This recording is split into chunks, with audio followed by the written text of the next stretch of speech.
Hello and welcome to ذرا ہٹ کے. مبشر زیدی, زرار کھوڑو اور وسعت اللہ خان کا سلام قبول کیجیے. بات کریں گے آج جو سپریم کورٹ میں پاناما کیس کی سماعت ہوئی ہے. یہ دن آج پی ٹی آئی کے لیے کچھ زیادہ اچھا نہیں رہا. اس میں صرف ہوا یہ کہ پی ٹی آئی کے جو لیڈ کاؤنسل ہیں یعنی جو وکیل ہیں حامد خان صاحب, انہوں نے جب اپنے دلائل شروع کیے تو انہوں نے وزیر اعظم کی 5 اپریل کی جو ایڈریس ٹو دا نیشن تھا پاناما لیکس کے بعد, اس کے بعد جو 16 مئی کی تقریر تھی اور 22 اپریل کی پارلیمان میں جو تقریر تھی اور 16 مئی کی بھی پارلیمان میں تقریر, وہ پڑھ کے سنانی شروع کر دی. انہوں نے کہا جی جناب اس میں جو ہے یہ کہا وزیر اعظم نے پورا اس کا ٹیکسٹ حامد خان صاحب نے پڑھنا شروع کیا. تو میری جب ایک رپورٹر سے ججز وہ ریکارڈ ہوتا ہے, اور تو تھوڑی دیر میں جب وہ اس بات پر آئے کہ بھئی نواز شریف نے کہا کہ یہ تو ایمرجنسی میں ججوں کو مقید کیا گیا, اور اس کے بعد جو ہے ہماری اتفاق فاؤنڈری بھی قومی آئی گئی جو پوری, تو عمران خان صاحب نے تھوڑا جو ہے پہلو بدلنے شروع کر دیے کہ یار مطلب یہ کیا ہو رہا ہے. لیکن یہ چلتا رہا سلسلہ, کوئی گھنٹہ ڈیڑھ ہوا تو ججز نے کہا ہے ہولڈ آن, تو انہوں نے کہا فوکس کریں پلیز اور یہ بتائیں کہ لندن کی جو دستاویزات ہیں فلیٹس کی جو پیش کی گئی ہیں ان پہ بات کریں. تو انہوں نے کہا نہیں پہلے میں ذرا تقریریں جو ہے نا پوری پڑھ کے سنا دوں. تو اس پہ جسٹس اجمل سعید صاحب نے فرمایا, انہوں نے کہا جس طرح سے آپ نے شروع کیا ہے نا تو یہ کیس 2099 تک ہی چلے گا ہمارا خیال ہے. تو خیر بہرحال انہوں نے کہا کہ نہیں کرتے ہیں. پھر حامد خان صاحب نے کہا میں صرف یہ بتانا چاہ رہا ہوں کہ حسین نواز 18 سال کے تھے جب انہوں نے لندن میں بزنس شروع کیا اور دبئی اسٹیل میلز کی فروخت اور فلیٹس کی خریداری میں کوئی 21 سال کا وقفہ آ رہا ہے. اور یہ ساتھ ہی پھر انہوں نے دوبارہ تقریر پڑھنی شروع کر دی. تو اس پر جسٹس آصف سعید کھوسا نے شرارتاً کہا کہ وزیر اعظم نے تقریر کے آغاز میں میرے عزیز ہم وطنوں کیوں نہیں کہا, اور یہ کیوں کہا کہ میرے عزیز اہل وطن. تو اس پر حامد خان نے کہا کہ جناب یہ اصطلاح تو آپ کو پتہ ہے فوجی عامر ہی استعمال کرتے ہیں, تو اس پہ خیر کاپی رائٹ ہے. تو عدالت نے پھر کہا کہ جناب حامد خان صاحب آپ تھوڑا سا اپنے آپ کو فوکس کر لیں اس بات پر کہ یہ جو دستاویزات انہوں نے پیش کیے ہیں. تو انہوں نے پھر حامد خان صاحب نے کہا اچھا جناب میں کرتا ہوں, ٹرائی کرتا ہوں. اس کے بعد یہ ہوا کہ حامد خان صاحب نے بیچ میں ظاہر ہے تھوڑا سا اور ادھر ادھر گئے. انہوں نے کہا لیکن یہ دیکھیں کہ نواز شریف صاحب نے گزشتہ 15 سالوں میں صرف 10 لاکھ روپے ٹیکس دیا ہے. اس پر عدالت پھر تھوڑی سی برہم ہوئی. انہوں نے کہا, جسٹس کھوسا صاحب نے کہا کہ یہ عدالت کا کام نہیں ہے کہ وزیر اعظم نے کتنا ٹیکس دیا ہے یا نہیں دیا, خدا کے لیے آپ جو ہے نا آ جائیں فلیٹوں کے اوپر آ جائیں. انہوں نے کہا اس پر چیف جسٹس انور ظہیر جمالی نے بھی کہا کہ ایسے مقدمات میں شک کا فائدہ ہمیشہ ملزم کے حق میں جاتا ہے, اور ان کے دلائل جو ہیں آپ لوگوں کے جو دلائل ہیں وہ ثبوت کا نیم البدل نہیں ہو سکتے. خیر اس پر نعیم بخاری صاحب کھڑے ہو گئے جو سیکنڈ کاؤنسل ہیں. انہوں نے کہا کہ جی 2000 میں جو ظفر علی شاہ کیس جس میں مشرف کے کو ویلیڈیٹ کیا گیا تھا ڈاکٹرین آف نیسیسٹی کے تحت, انہوں نے کہا جناب اس میں جو ہے نا التوفیق کا تذکرہ ہے. التوفیق وہ کیس تھا جس میں یہ کہا گیا تھا کہ نواز شریف صاحب نے یہاں سے بینکوں سے قرضہ لے کر منی لانڈر کر کے یہ جو فلیٹس ہیں لندن کے وہ خریدے ہیں. اور دارالمدار تو یہی ہے نا, منی لانڈرنگ. ایگزیکٹلی. تو لیکن اس پر بھی عدالت نے کہا کہ جناب اس کیس میں ذکر ضرور آیا تھا لیکن یہ سبمیشنز تھیں اور عدالت نے اس پر کوئی فیصلہ نہیں دیا تھا. اس کے بعد جناب کیا ہوا کہ عظمت سعید صاحب پھر انہوں نے کہا کہ جی جناب یہ سب سیاسی بیانات تھے اور ان کی بنیاد پر کسی کے خلاف کارروائی نہیں ہو سکتی. پھر چیف جسٹس انور ظہیر جمالی نے کہا کہ ہم جو ہے نا مطلب اتنے گھنٹوں بعد بھی ہم کسی نتیجے پر نہیں پہنچ رہے. اور انہوں نے پھر ایک موقع پہ جب کورٹ کی بس ہو گئی, انہوں نے جسٹس عظمت سعید نے کہا کہ نواز خاندان کے دستاویزات پکڑیں اور کچھ نکالیں اس میں سے نا. تو خیر یہ ہوتے ہوتے اس کے بعد جو ہے بحث ہوتی رہی. پھر عدالت نے کہا کہ اچھا ایسا کرتے ہیں کہ اگر آپ کا ارادہ ہے کہ لمبا ہی چلانا ہے تو ہم اس کو 2 ہفتے کے لیے ملتوی کرتے ہیں اور جب آتے ہیں پھر اپنی مرضی سے لمبا کھیلتے رہیں گے. اچھا یہاں تک تو ہو گیا. اس کے بعد یہ ہوا کہ عمران خان صاحب کے گھر پہ بھی کوئی لیگل کمیٹی کا اجلاس ہوا just to review what has happened. تو اس میں یہ کہا گیا کہ کچھ جگہ سے یہ تجویز آئی ہے کہ جناب وکیل ٹاڈا جڑا نا چنگا نہیں ہے گا. حالانکہ حامد خان صاحب ظاہر بڑے جانے مانے وکیل ہیں اور انہوں نے بہت کیسز میں پیروی بھی کی ہے, چاہے وہ ڈیزولوشن کے کیسز ہو جتنے بھی لیٹلی, اور جو افتخار چودھری صاحب کا کیس تھا وہ بھی لیا. تو اب کہا یہ جا رہا ہے عمران خان صاحب جا رہے ہیں لندن کچھ ایک نجی دورے پر, تو وہاں سے واپس تو شاید وہ اپنی لیگل ٹیم میں کوئی رد و بدل کر لیں, یا یہ کہ لیڈ کاؤنسل کے طور پر بابر اعوان صاحب. اور آپ کو بابر اعوان صاحب کسی جو ہے نا, جب بابر اعوان صاحب نے کیا تم نے مجھے یاد دلا دی ہے یار, ان کے ثبوت جو ہے نا, ان کے ثبوت تو لاجواب ہوتے ہیں یار. مطلب اب دیکھو مانا مطلب اور بہت ٹیلنٹڈ ہیں, ریلیجس اسکالر بھی ہیں اور سیاستدان بھی رہے ہیں, اینکرنگ بھی کی ہے. اور مجھے ان کا ایک شو یاد آ گیا ہے. ہاں وہ ہم لوگوں نے کیا تھا, وہ ایک نجی دنیاوی چینل پہ انہوں نے کیا تھا, ایسا ہی کچھ گول ہے وہ, جس میں انہوں نے ایسے ایسے ثبوت دکھائے تھے, اور اگر عدالت وہ پہلے دیکھ لیتی شاید ان کو جو ہے نا کیونکہ بابر اعوان صاحب نے اس حد تک انویسٹیگیٹو جرنلزم کیا بطور اینکر کہ وہ حسین نواز کے ان فلیٹوں کے اندر گھس گئے اور کچھ تصاویر بھی لے آئے, اور یقین نہیں آتا نا, تو یہ خبر ہمارے ساتھی انویسٹیگیٹو نے جو ہے نا یہ 1 سال پہلے ہی بریک کر لی تھی. اور اگر نہیں آپ لوگوں کو بھی یقین آ رہا ہے تو ہم دکھا دیتے ہیں, یہ 1 سال پہلے کا شو ہے, تو ذرا ملاحظہ کیجئے اس وقت کیا ہوا تھا. ایک بہت عظیم شخصیت ہیں, بہت ملٹی ٹیلنٹڈ شخصیت ہیں وہ, مطلب اسلامک اسکالر بھی ہیں, تو ڈاکٹر بھی ہیں, تو لائر بھی ہیں, پولیٹیشین بھی رہے ہیں, اور اب وہ TV talk show host بھی ہیں. تو مطلب ویسے میرے خیال میں دین اور دنیا کا اتنا پرفیکٹ کمبینیشن میں نے دیکھا نہیں. بالکل نہیں, لاجواب. اور یہ بہت مطلب خوبصورت بات کی آپ نے, سمجھنے والے سمجھ جائیں گے. تو وہ کل رات کے شو میں ایک چھوٹی سی سیگمنٹ کی تھی انہوں نے کہ شہزادی کی کہانی سنا رہے تھے ہمیں. شہزادے کون تھے؟ یہ ہیں حسین نواز شریف, ٹھیک ہے جی. اور ان کی مے فیئر میں ایک فلیٹ ہے, آپ نے اس کے بارے میں بہت سنا ہوگا, اس کی کچھ تصویریں دکھا رہے تھے. تو چلے ہم آپ کو دکھاتے ہیں کہ انہوں نے آپ کو کیا دکھایا تھا. چند لوگوں کی خوشیوں کو لے کر چلے, وہ جو سائے میں ہر مصلحت کے پلے, ایسے دستور کو صبح بے نور کو میں نہیں مانتا, میں نہیں جانتا. اب مسئلہ کیا ہوا کہ یہ جو تصویریں ہیں, یہ تصویریں بالکل ریئل ہیں, لیکن یہ حسین نواز کی اپارٹمنٹس کی تصویریں نہیں ہیں. یہ تصویریں کہاں سے آئی پہلے ہم آپ کو دکھاتے ہیں. یہ پہلی تصویر آپ دیکھ لیں, اگر آئی ہوپ ابھی آپ کی اسکرین پر آ گئی ہوں گی. یہ تصویر ہے بیڈ کی, بڑے خوبصورت گولڈن بیک گراؤنڈ دیا ہوا ہے, ایک سلور رنگ کی ساری بنی ہوئی ہے, شیشے ویشے لگے ہوئے ہیں. یہ جو تصویر ہے یہ کسی اپارٹمنٹ کی تصویر نہیں ہے, بلکہ یہ ایک اٹیلین فرنیچر کی ویب سائٹ سے کاپی پیسٹ کی گئی ہے. اب اگر آپ کو لگ رہا ہے کہ یہ بالکل محل ہے, تو آپ کو اس لیے ایسا لگ رہا ہے کیونکہ یہ محل ہے, لیکن یہ کوئی شریفوں کا محل نہیں ہے, رائیونڈ کا محل نہیں ہے. یہ فرانس کے مرحوم بادشاہوں کا ورسائے پیلس ہے. اسکرین پر آپ دیکھ سکیں گے ایک ٹویٹ. اب اس ٹویٹ میں لکھا ہوا ہے کہ یہ حسین نواز شریف کی مے فیئر کی اپارٹمنٹس کی تصویریں, اور میں نے خود یہ تصویریں لی ہیں. اور اگر آپ اوپر دیکھیں گے تو آپ کو لگے گا کہ یہ مشہور انویسٹیگیٹو جرنلسٹ رؤف کلاسرا کا ٹویٹر اکاؤنٹ. ہاں تو صحیح ہے نا, جائز ہے. لیکن اگر آپ اس کے بایو یا اس اکاؤنٹ کی ڈسکرپشن پر کلک کریں گے تو بڑے واضح طور پر لکھا ہوا ہے کہ یہ پیروڈی اکاؤنٹ ہے, مطلب کہ یہ مذاقیہ اکاؤنٹ ہے, یہ سیٹائر ہے. تو یہ اصل میں رؤف کلاسرا صاحب کا اکاؤنٹ نہیں ہے. یہ رؤف کلاسرا صاحب کا اکاؤنٹ ایک اور ہے, اس کی بھی تصویر ہے, اگر وہ بھی ہم اپنی اسکرین پر آپ کو دکھا دیں تو آپ کو یہ بھی پتہ لگ جائے گا. تو مسئلہ کیا ہوا کہ ڈاکٹر صاحب نے یہ ٹویٹ دیکھی یا کسی نے ان کو دکھائی, انہوں نے یہ اٹھائی اور ایز ہز اون خبر چلا دی, بالکل تصدیق کیے بغیر.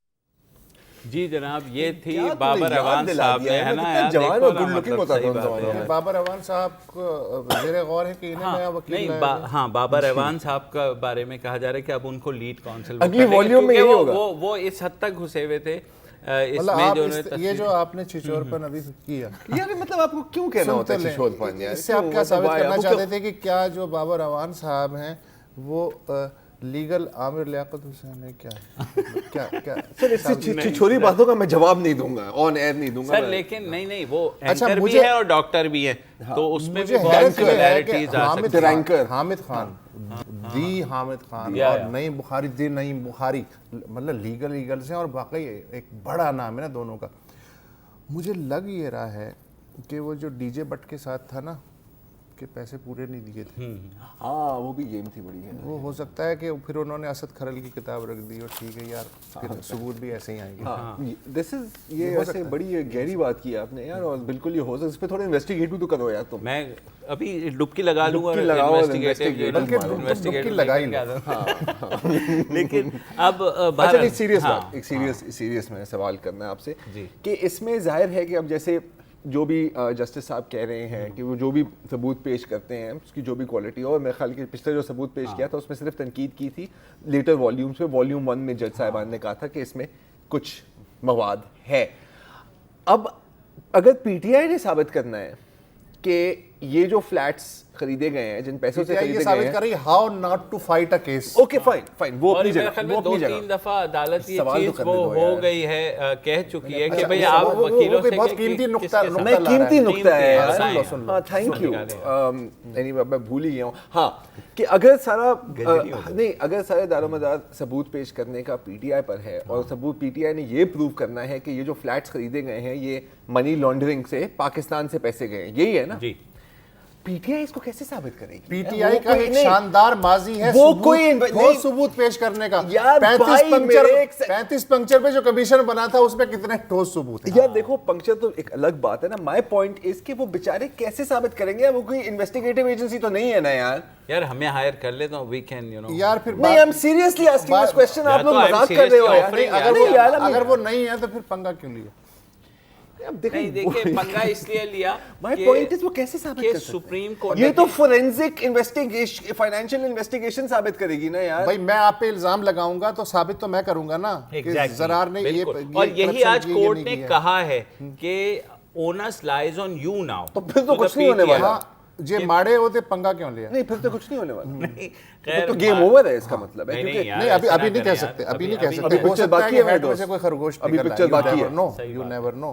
بابر اعوان صاحب اگر وکیل ہو گئے ایوری پاسبل. اچھا لیکن حکومت تو ہیڈ میں سے خرگوش نکال چکی ہے, آپ نے دیکھا وہ تو دوڑ رہے ہیں ادھر ادھر. وہ تو یہاں سے قطر تک جا رہے ہیں. قطری قطری خرگوش سے ہم سے غلط خرگوش نکلا تھا, ہمارے سے بھی غلط خرگوش. اس بارے میں ہم اس بریک کے بعد بات کریں گے, اپنی پوزیشن بھی کلیریفائی کریں گے. یار آپ لوگوں سے اگر ہم سے بھی کوئی غلطی ہو جائے تو بریک لے لیں تاکہ ہم ذرا سسپینس بھی کوئی چیز ہوتی ہے. سسپینس بھی کوئی چیز ہوتی ہے. بریک لے لیں.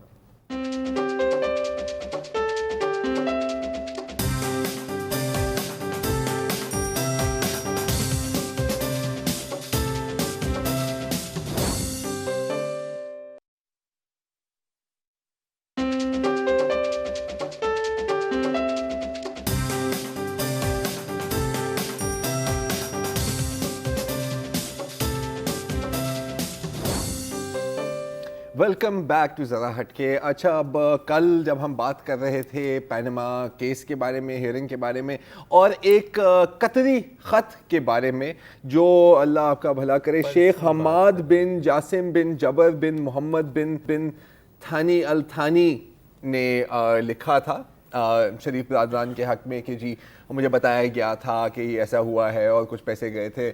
نہیں پیسے نہیں گئے تھے, وہ اس میں یہ بتایا گیا تھا کہ as a settlement of business, settlement of business یہ فلیٹس خریدے گئے ہیں. بالکل. تو وہ سب کچھ تو صحیح ہے, لیکن ہمارے سے ایک چھوٹی سی غلطی ہو گئی جس کے بارے میں ہم آپ سے معذرت کرتے ہیں. وہ یہ ہے کہ ہمارا کہنا تھا کہ یار یہ تو 1979 میں پیدا ہوا ہے, 78 میں پیدا ہوا ہے, تو جب یہ پوری ٹرانزیکشن ہوئی تھی یہ تو شاید میرے خیال 2-3 سال کا تھا, تو اس کو کیا پتا ہوگا. ایسا نہیں ہے. شیخ حماد 1959 میں پیدا ہوئے ہیں, اور کل شو کے بعد ہمیں اس بات کا احساس ہوا, اور بہت لوگوں نے ہمیں ٹویٹ بھی کیا کہ یار آپ لوگوں کی ہمیشہ وزیر اعظم بھی رہے ہیں اور وزیر خارجہ بھی رہے. تو بہرحال لوگوں نے بہت ہمیں ٹویٹ کیا, مجھے مبشر کو آپ تو اپنے ٹویٹر کا جواب نہیں دیتے تو کوئی فائدہ نہیں آپ کو ٹویٹ کرنے کا, اور کہا کہ آپ لوگ بڑا مذاق اڑا رہے ہوتے ہیں لوگوں کا کہ آپ نے غلطی کر دی, ہاں ہاں ہاں, اور اب ایکسکیوز می آپ بھی ایسی غلطی کر رہے ہیں. تو sir very sorry, I am going to take this and hit myself. I will hit you also. اچھا چلو یہاں پہ تم نے کہا تھا ویسے کوئی بات. یہ لو پھر. تو بہرحال لیکن ہم اس میں اکیلے نہیں ہیں, بہت لوگوں نے غلطیاں کی ہیں. ہم تھوڑا سا اپنے آپ کو کور تو کریں نا, تو بتاؤ مبشر خدا کے لیے. یہ ظاہر ہے بہت سے لائرز نے ہمیں بھی ٹیکسٹ بھیجے تھے یہ کہ جناب یہ 1978 کے, لیکن ہم نے 2-3 لائر لے ڈوبیں گے سب کو قسم سے. تو وہ جو ہے ہمیں بھی اپنا لائر بدلنا چاہیے. اللہ آپ کو ڈاکٹروں اور وکیلوں سے دور رہے, مطلب ایک دعا ہے. تو ہم 1-2 ٹاک شوز دیکھ لیتے ہیں جس میں یہی بات ہوئی تھی جو ہم نے کہی تھی. ظاہر ہے ہم نے اپنے تو مار دیا ہے, لیکن اپنے ڈیفینس میں بھی جو ہے نا, آپ دیکھیے ایک دنیاوی چینل کے اوپر یہ چلا تھا جس میں محترمہ شیلا رضا بھی کچھ ایسی بات کر رہی ہیں.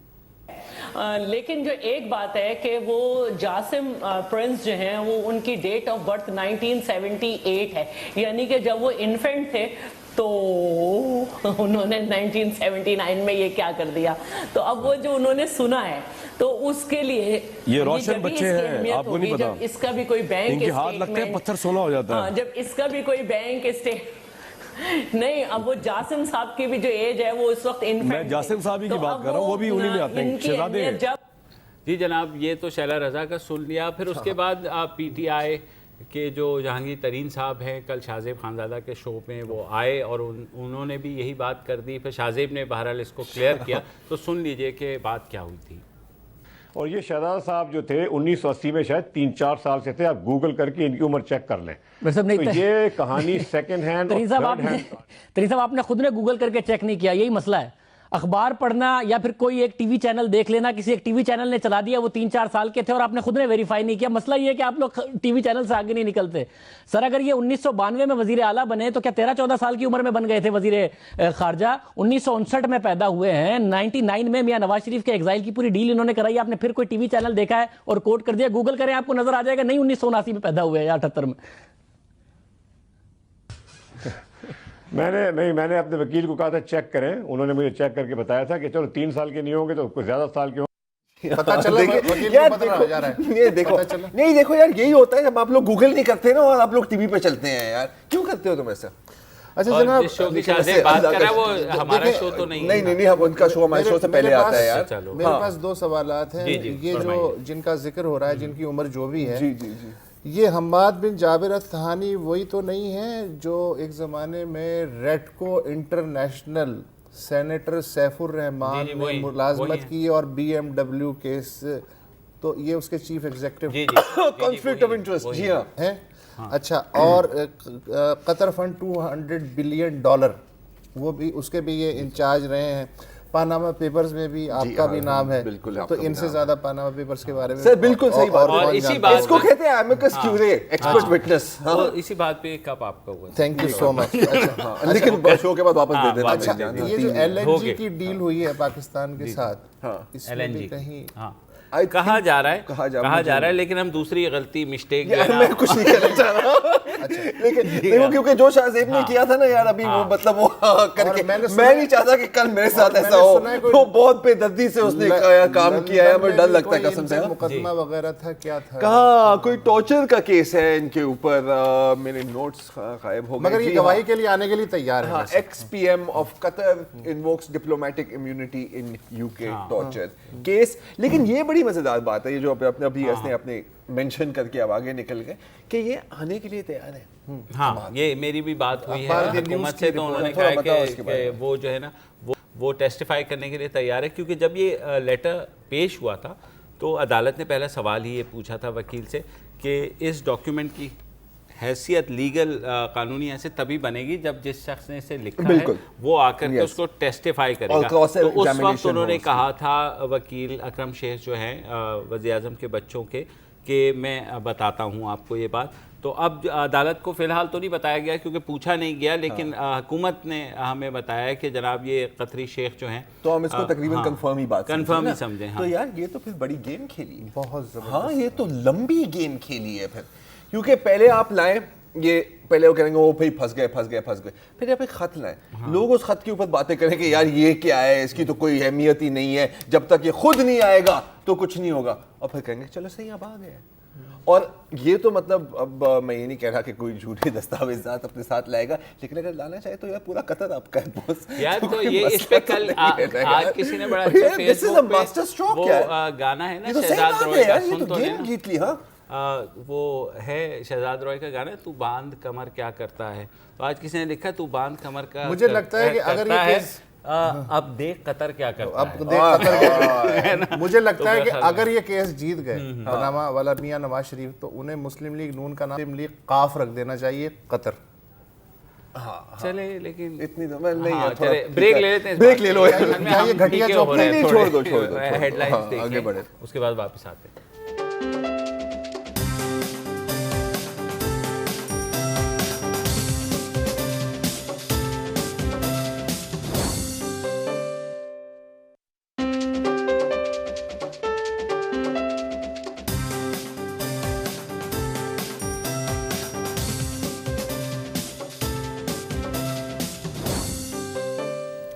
Welcome back. برادر ملک ترکی کے صدر رجب طیب اردوان اب سے تھوڑی دیر پہلے لاہور سے انقرہ روانہ ہو گئے 2 روزہ دورے کے بعد. اس دورے میں وہ بزنس مین بھی ان کے ساتھ آئے تھے اور چینلز نے پتہ نہیں کوشش کی یا نہیں کی کہ اردوان صاحب کا انٹرویو لینے کی کوشش کرے, یا ان کے ساتھ ان کے وزیر خارجہ بھی آئے تھے اور بھی افسر تھے اور کوئی ٹریڈرز بھی آئے تھے, لیکن میں نے بہرحال چینلز پہ کوئی انٹرویو نہیں دیکھا. ایسے موقع پہ ہوتا ہے کہ جو میزبان ملک ہے اس کو کوئی نہ کوئی ونڈو ہوتی ہے, تو اس ونڈو کو پھر ایسے پر کیا گیا جی قیمے والے نان تھے آج, گرما گرم کھانا تھا کیونکہ ظاہر ہے کہ اور بریکنگ میں یار مطلب کوئی بات اچھا, اور وہ جو اتنی بریکنگ تھی کہ منہ میں پانی آنا شروع اور مال روڈ وغیرہ بند تھی اور اجرتی نچنیے جو ہیں وہ بیچارے دہاڑی والے وہ ناچ رہے تھے. بہرحال اینی وے بہرحال خیر مقدم تو کرنا تھا. ایک پریس کانفرنس ہوئی, پھر پارلیمنٹ سے خطاب ہوا. پی ٹی آئی کے بائیکاٹ کے باوجود پارلیمنٹ کا اجلاس بھرپور تھا, خوب ڈیسک بجے اور ایک جوش و خروش تھا وہاں. پریس کانفرنس میں اور پارلیمنٹ کے اجلاس میں ایک جو قدر مشترک ہے وہ یہ ہے کہ ترک صدر نے اپنے خطاب میں مسئلہ کشمیر پہ کھل کے بات کی. جو پاکستان کا موقف ہے اس کو 100% انہوں نے انڈورس کیا. اس کے بعد دوسرا ان کا جو موضوع تھا وہ تھا فتح اللہ گولن. جی پریس کانفرنس میں بھی فتح اللہ گولن پہ وہ بات کرتے رہے. پاکستان کو انہوں نے خبردار کیا, پارلیمنٹ میں بھی خبردار کیا کہ یہ بھی داعش کی طرح اور القاعدہ کی طرح ایک دہشت گرد تنظیم ہے اور اس سے بچنا چاہیے, اور اس نے یہ کیا. اور پھر وہ جو جولائی میں ناکام بغاوت ہوئی تھی اس کا بھی تفصیل سے تذکرہ کیا. اس پہ جو میاں نواز شریف ہیں انہوں نے اپنی پریس کانفرنس میں جواب میں ترک عوام نے جو بغاوت کی کوشش ناکام بنا کے ایک نئی تاریخ رقم کی اس کا بھی انہوں نے تذکرہ کیا اور کہا کہ کچھ لوگوں کے لیے یہ سبق ہو سکتا ہے. اب پاکستان میں ہوئی نہیں ناکام.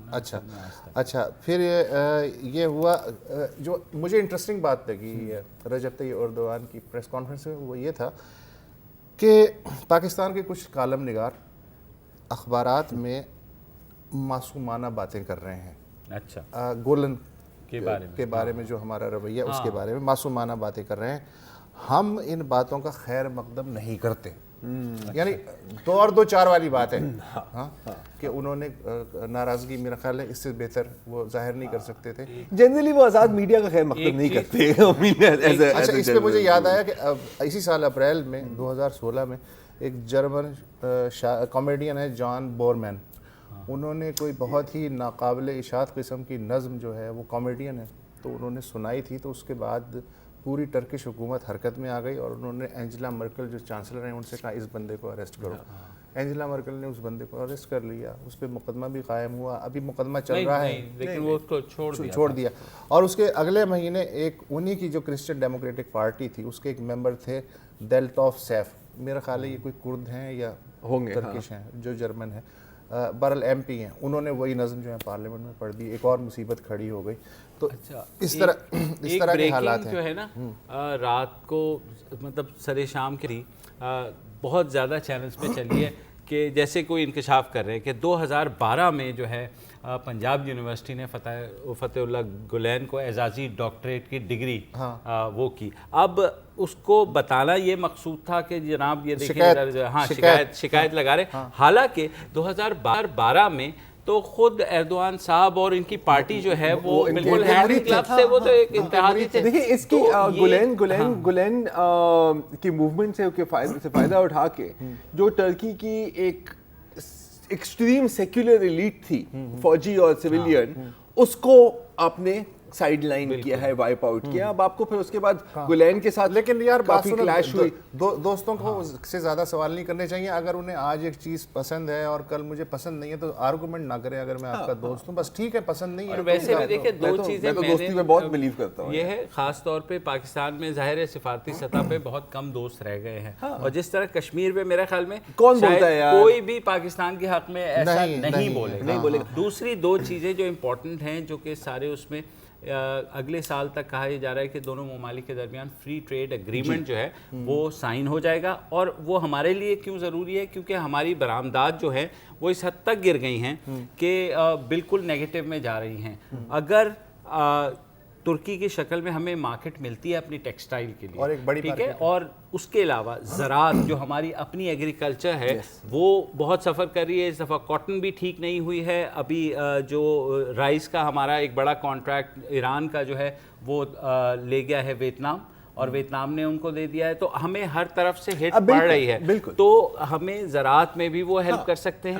اور انویسٹمنٹ, ناؤ انویسٹمنٹ ایک ایسی چیز ہے وہ بھی نیگیٹو میں جا رہی ہے. اس سے پچھلے مہینے جو ہے نا 7 to 8% کی فرسٹ ٹائم ہے کہ پازیٹیو ہوئی ہے, ادروائز اوور آل نیگیٹو ہے. تو انویسٹمنٹ کے لیے بزنس مین آئے تو کچھ کم از کم یہ ایک ہوپ نظر آئی کہ بین الاقوامی سطح پر کوئی آپ کے ساتھ جو کھڑا ہے. ظاہر ہے چین تو ہے بینگ یور پڑوسی اور بینگ یور ایلائی. اس دوران ایک چھوٹی سی ڈیولپمنٹ یہ ہوئی ہے, لیکن اہم ڈیولپمنٹ ہے کہ اسلام آباد ہائی کورٹ میں جو ریٹ دائر کی تھی پاک ٹرکش اسکول کی مینجمنٹ نے, وہ انہوں نے کہا ہے کہ بھائی یہ ہمارا کام نہیں ہے, آپ وزارت داخلہ سے دوبارہ رجوع کریں گے وہ آپ کا ویزا رینیو کرتے ہیں یا نہیں. لیکن ایمنسٹی انٹرنیشنل کی جانب سے جو پاکستانی حکومت نے یہ اچانک فیصلہ کیا, اس کی مذمت اس لحاظ سے کی گئی. انہوں نے کہا جی 2.5 کروڑ بچے آپ کے آلریڈی اسکول سے باہر ہیں, ایسے میں اگر جب اس طرح کے آپ سٹیپس لیتے ہیں کہ اسکول ہی بند کر دیں. اور اچھا اس میں تھوڑی سی ہم وضاحت کر لیں گے, کل اس میں ہم نے تھوڑی سی بات کی تھی, اسکولز بند نہیں ہو رہے. ایٹ لیسٹ حکومت کا اعلان یہی ہے کہ جی ایک آلٹرنیٹ سیٹ اپ موجود ہے. اب دوسری بات ہے بالکل بہت لوگ اور کل کے شو کے بعد بھی بہت لوگوں نے تنقید کی کہ یار آپ لوگوں نے بڑی ہارڈ لائن دی ہے اس ایشو کے اوپر. بالکل لیا, میں 11,000 بچوں کا 11,000 بچوں کا معاملہ ہے, 450 اسٹوڈنٹس اور ایڈمنسٹریٹو اسٹاف ہے, لیکن سر ریپلیسمنٹ ہے. At the end of the day وہ ترک سٹیزنز ہیں, وہ پاکستانی سٹیزنز نہیں ہیں. ویزا اگر ان کا ایکسپائر ہو گیا ہے, اب مانا کہ یہ بڑا لگتا ہے کہ بڑی سنگ دل بات کر رہے ہیں, اور ہے انٹرنیشنل ریلیشنز آر کروئل. اچھا آئی مین کوئڈ پرو, انفارچونیٹ بات ہے وہ سر صاحب, لیکن ریالٹی یہ ہے, ٹھیک ہے, کوئڈ پرو کو ہوتی ہے نا یار. اب یہ جو ابھی بات کر رہے ہیں کہ کشمیر پہ بات کی, چلو کشمیر پہ بات کی تو وہ تو ایک مورل اور ڈپلومیٹک بات ہوگی نا, مٹیریلائز تو کچھ نہیں ہوتا ہے اس میں سے. Investment so on and so forth. اچھا اچانک بھی اتنا نہیں ہے, 26 جولائی سے پہلے یہ ریکویسٹ آ گئی تھی, 22 جون کو آ گئی تھی. میں آپ کو بتا رہا ہوں کہ کے بعد آئی تھی, ستمبر کے پہلے نہیں, وہ کہہ رہے 22 جون کو ہم نے ریکویسٹ دی تھی اس لیے کہ سپٹمبر میں ویزے جو ہے ایکسپائر ہو گئے نا. یہی میں کہہ رہا ہوں نا, ستمبر کے پہلے ہفتے میں ایکسپائر ہو گئے تھے, اور حکومت پاکستان نے جینٹلی ان کو کہا تھا کہ آپ لوگ جو ہے چلے جائیں, نہیں چلے جائیں, اور آپ کے ویزے رینیو نہیں ہوں گے. یہ ان کو کنوے کر دیا گیا تھا. پھر یہ ہوا, اور 2 فاؤنڈیشنز تھی. یہ جو آج انہوں نے کورٹ سے صرف یہ ریکویسٹ کی تھی کہ مارچ 2017 میں ہمارا تعلیمی سال مکمل ہوگا, یہ بچوں کا تعلیمی سال نہ ضائع ہو. سر بچوں کا تعلیمی سال ضائع نہیں ہو رہا. میں آپ کو بیکاز میں خاصا پریوی ہوں, اور لاسٹ ویک بھی جب میں گیا تھا, جو معرف فاؤنڈیشن ہے, پہلے یہ چا فاؤنڈیشن جو تھا وہ این جی او ہے اور وہ اس کو چلا رہی تھی. اب یہ معرف جو ہے, کیونکہ وہاں پہ چینج آف گارڈ ہو گیا ہے ٹرکی کے اندر, تو وہ این جی او کے نمائندے یہاں آ چکے ہیں. اچا تو to take it over already. میرا کنسرن یہ ہے کہ بچوں کا سال جو, اور دیکھیں لوگوں کو, ہم سے آپ بات کرتا ہوں, لوگوں کو یہ بھی کنسرن ہے کہ جب یہ واپس جائیں گے ترکی تو ان کے ساتھ کیا سلوک ہوگا. اور مانا کہ اگر ہم باقی ایگزامپل دیکھ لیں تو جی بالکل بے روزگاری کا سامنا کرنا پڑے گا, they may even be jailed. لیکن at the end of the day, I am sorry, لیکن یہ اسٹیٹ ٹو اسٹیٹ کی ریلیشن شپ کی بات ہے. آپ نے دیکھا ہوتا آپ کا نفع کیا ہے اور آپ کا نقصان کیا ہے. ہمیں ان کو رکھنے سے کوئی زیادہ نفع نہیں ہے, البتہ نقصان ہے کہ آپ اپنے ایک جو 3 آپ کے اتحادی اگر پوری دنیا میں, ایک کو آپ خفا کر رہے ہیں اس ایشو کے اوپر. to me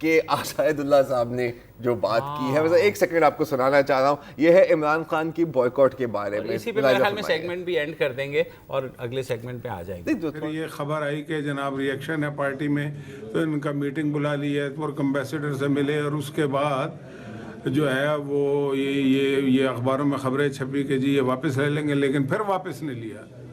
تو میری اپنی جو اطلاعات ہیں, میں یہ سمجھتا ہوں کہ جو ترک پریزیڈنٹ کے خلاف ایک لابی ہے جس کو لیڈ پوری دنیا میں فتح اللہ گولن کر رہا ہے, میرا خیال ہے ان کا ان سے کانٹیکٹ ہے اور اس کے ذریعے سے یہ فیصلہ کرایا گیا ہے.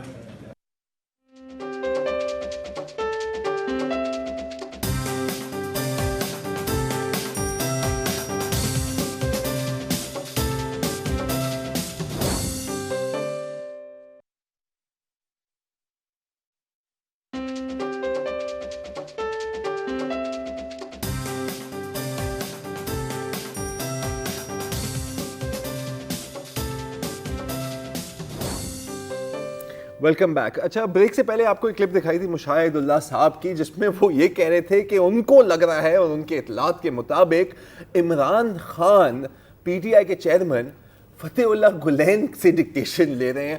بڑی ہی مزیدار بات کی ہے مشاہد صاحب نے. مہمان کے سامنے اپنے کپڑے دھونا, یہ ایسا ہی ہے. اور ویسے فرینکلی اسپیکنگ سے دیکھیں نواز, آپ دیکھیں یار ہماری حالت دیکھیں یار, اور طرز کھائیں کہ نواز مودی کا یار ہے. ہاں, وہ مودی کو کال کر کے کہتا ہے کہ یار ایل او سی پہ تھوڑی فائرنگ تو کر دو, آج کل بڑے مسئلے ہیں آپ کے بھائی کو. عمران گولن کا دوست ہے. ایم کیو ایم کے تو سارے را ایجنٹ ہیں, ہاں, اوپر سے نیچے تک. اور اے این پی, افراسیاب خٹک اور اچکزائی صاحب یہ این ڈی ایس سے پیسے کھاتے ہیں.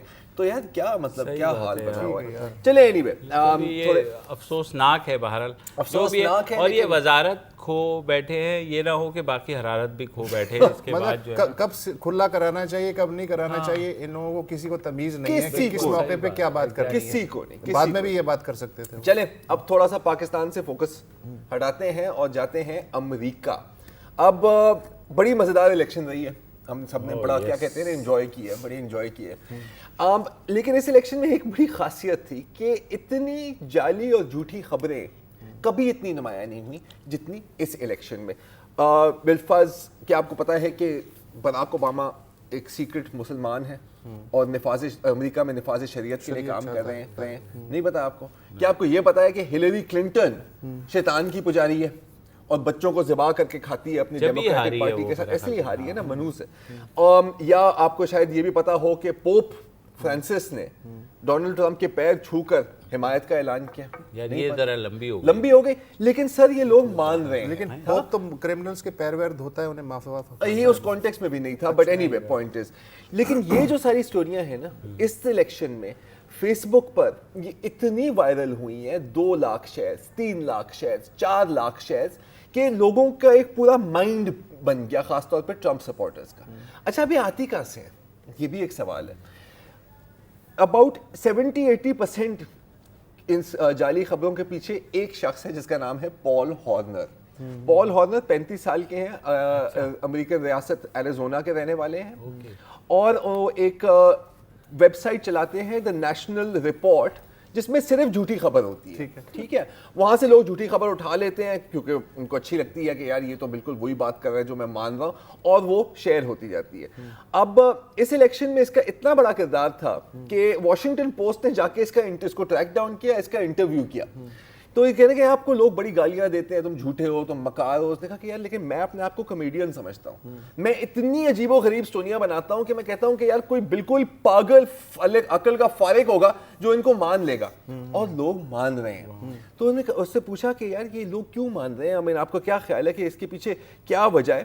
تو وہ کہتا ہے کہ یار کیونکہ اب نا لوگ مزید بیوقوف ہوتے جا رہے ہیں, کوئی چیک خود نہیں کرتا, آئی کیو لیول کوئی کنفرم نہیں کرتا, بس جو بات وہ سننا چاہتے ہیں وہ آگے کرتے ہیں. لیکن ٹرمپ نے سٹاف ممبرز نے میری خبریں اٹھائی ہیں. جیسے ایک خبر تھی کہ اوباما کا پلان ہے کہ جو الیکشنز ہوئی ہیں اس کے ریزلٹ کو کینسل کر دو اور مارشل لا لگا دو, اور لوگ مان گئے, اور ایک ٹرمپ کے کیمپین مینیجر نے بھی مان گیا. اچھا ابھی ایسا کام کیوں کرتا ہے آخرکار؟ مطلب صرف سیڈزم تو نہیں ہے نا یار, کوئی ہوگا. پہلے انشورنس میں کام کرتا تھا, کہتا تھا کہ پیسے صحیح تھے لیکن سٹریس بہت تھا, تو میں اس بزنس میں آ گیا ہوں. اب اس کی ایک سٹوری یہ جو اوباما والی تھی, اس کو 2.5 لاکھ شیئرز ملے ہیں ٹویٹر پہ, اور وہاں پر ایک ایڈ سینس ہوتا ہے کہ جو بھی کلک کرے نا آپ کو کچھ پیسے ملتے ہیں. تو قطرے قطرے سے قطری بنتا ہے, ویل ان دس کیس تو مطلب درہموں کا دریا بنتا ہے. اب وہ بندہ مہینے میں کبھی کبھی 40-50 ہزار ڈالر کما لیتا ہے جھوٹی خبریں بنا کے, اور ہم یہاں پہ بیٹھے ہوئے ہیں یار. یار ویسے ہم بھی تو یہی کام کر رہے ہیں یہاں پر. اچھا اب عجیب بات یہ بھی ہے پاکستانی میڈیا میں بھی ایسی ایسی خبریں چل رہی ہیں کہ روز تالا لگا رہی, بھنڈ نہیں ہے, روز ہو رہا ہوتا ہے سر حکومت گئی نہیں. اور بھی ہے یار, اور یہاں ایسی کوئی ایکسپرٹیز امپورٹنٹ باتیں کر لیں. Thank you. اچھا سب سے حیرت کی بات ہے کہ اس سے پوچھا کہ یار لیکن آپ ٹرمپ کو پسند کرتے ہیں؟ نیزلا کہ نہیں یار, آئی ہیٹ ٹرمپ, اس لیے تو میں ایسی خبریں بناتا ہوں ان کے اپنے لوگوں کو دکھانے کے لیے کہ تم لوگ کتنے بے وقوف ہو. لیکن اس نے کہا کہ لیکن اب وہ ٹرمپ جیت گیا ہے تو میں بڑا خوش ہوں کیونکہ اب میری کمائی لمبی ہو جائے گی. اچھا اب یہ تو مطلب اس کی نیت شاید صاف ہے, لیکن یوگوسلاویا, فارمر یوگوسلاویا میں ایک ریاست تھی میسیڈونیا, آپ کو یاد ہوگا, وہاں پر ایک چھوٹے سے شہر میں کچھ ٹین ایجرز نے ایک کمائی کا طریقہ بھی بنا لیا ہے, اور وہ فیک نیوز بناتے ہیں, 10 things about this.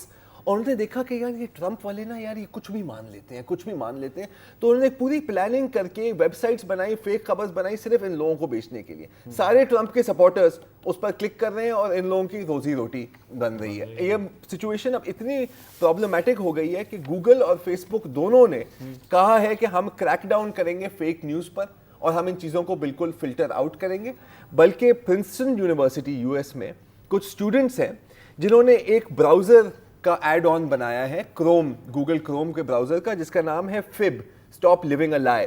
اس کو اگر آپ ڈاؤن لوڈ کر لیں, وہ کونے میں جہاں پہ ایپس ہوتے ہیں وہاں پہ آ جائے گا, اور اگر آپ کی فیس بک فیڈ پر کوئی فیک نیوز ہوئی یا کوئی ایسی پکچر ہوئی جس پہ آپ کو شک ہے تو وہ آپ کو ویریفائی کر کے دے دے گا. جناب اور خدا کا شکر ہے کہ پاکستان میں کوئی اس طرح کی ریومر فیکٹری نہیں ہے, کوئی بے بنیاد خبریں. میرا اپنا ذاتی خیال ہے کہ غلط خبر اور گندے لطیفے اگر ختم ہو گئے تو لائف سے ایکسائٹمنٹ ختم ہو جائے گی. اسی بات پہ اجازت لیتے ہیں. خدا کا شکر ہے کہ یہ اس گندی بات کی تفصیل سننے سے پہلے جو پروگرام کا وقت ختم ہو رہا ہے, کل جمعہ ہے, آپ دیکھ رہے ہیں, پیش ہونے کے لیے تک اجازت دیجیے. خدا حافظ.